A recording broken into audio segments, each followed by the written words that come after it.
Migraine pharmacology. Migraine usually presents with unilateral throbbing headache. Most commonly, migraine is associated with nausea and vomiting and sensitivity to light and sound, called as phonophobia and photophobia respectively. This type of migraine is called the common migraine. Other type of migraine is associated with aura.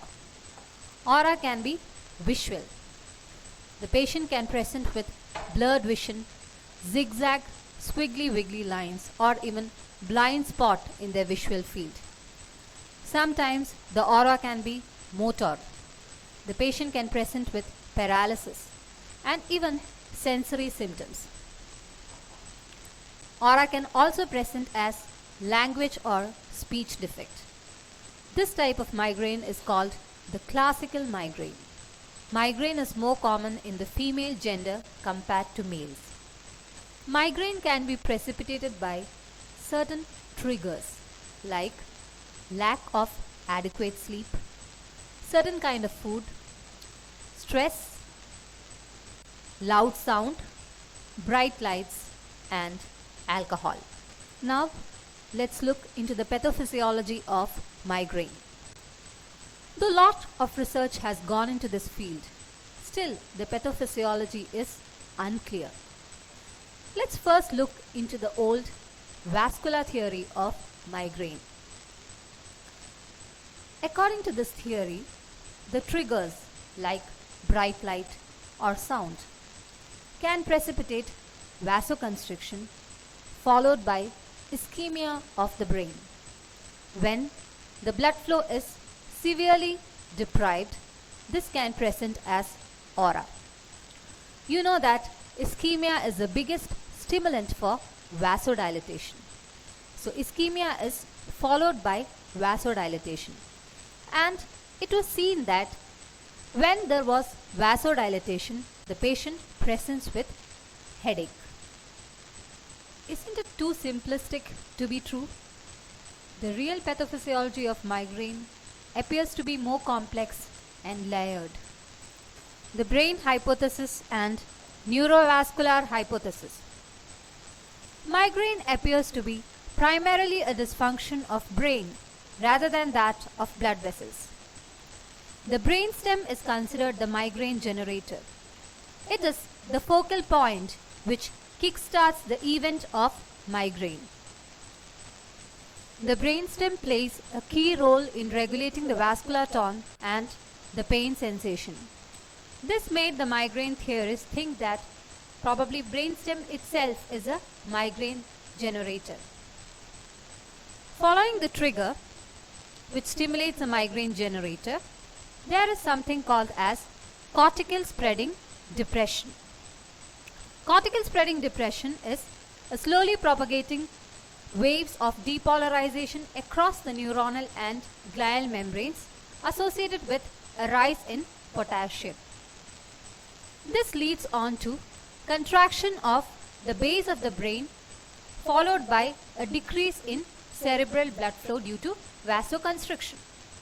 Following cerebral ischemia, vasodilating agents like adenosine and nitric oxide are released, which causes dilatation of cranial blood vessels that are innervated by the trigeminal nerves. This would mechanically activate the perivascular trigeminal sensory nerve fibers. The activated trigeminal nerve fibers release vasoactive neuropeptides like CGRP, that is calcitonin gene-related peptide, VIP, vasoactive intestinal peptide, neurokinin A, and substance P. These substances would exacerbate neurogenic inflammation by causing perivascular leakage and extravasation of plasma proteins, and it would cause mechanical stretch of the meninges. All these inflammatory changes would further exacerbate the vasodilatation and also cause peripheral and central sensitization of trigeminal thalamocortical pain pathway, resulting in the classical pain of migraine. let's have a look into the role of serotonin in pathogenesis of migraine. It is believed that there is wide variations in the level of serotonin in patients who suffer from migraine. Some of the theorists believe that there is chronically a low level of serotonin present in the brain of people who suffer from migraine. So whenever there is a stress, body reacts by increasing the level of serotonin, and this would probably precipitate migraine. The role of serotonin in pathogenesis of migraine is supported by an increased levels of hydroxyindole acetic acid in the urinary secretions, and also the drugs that modulate the 5-HT system or the serotonin system terminate attack. Treatment of migraine. Aims of therapy include quick symptomatic relief, suppression of the ongoing attack, and to prevent further attack. The management of migraine include non-pharmacological and pharmacotherapy. Under non-pharmacological therapy, the basic aim is to avoid the triggers that can lead on to migraine and also get adequate sleep. After the non-pharmacological therapy, let's have a look into pharmacotherapy of migraine. Drugs that are used in acute migraine. Drugs which decrease the pain and inflammation in migraine, like paracetamol and non-steroidal anti-inflammatory drugs. Drugs that are anti-emetic, that address the nausea and vomiting, like domperidone. And finally, the drugs which are called as a specific anti-migrainous drugs, like sumatriptan and ergot alkaloids. The triptans and ergots are called as specific anti-migrainous drug because it decreases the release of vasoactive neuropeptides like CGRP, VIP, neurokinin A, and substance P. It also reduces the perivascular leakage, extravasation of plasma proteins, and the mechanical stretch caused to the meningeal membranes. And it also causes vasoconstriction.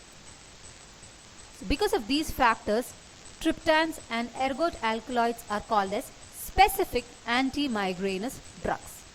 Firstly, let's have a look into triptans.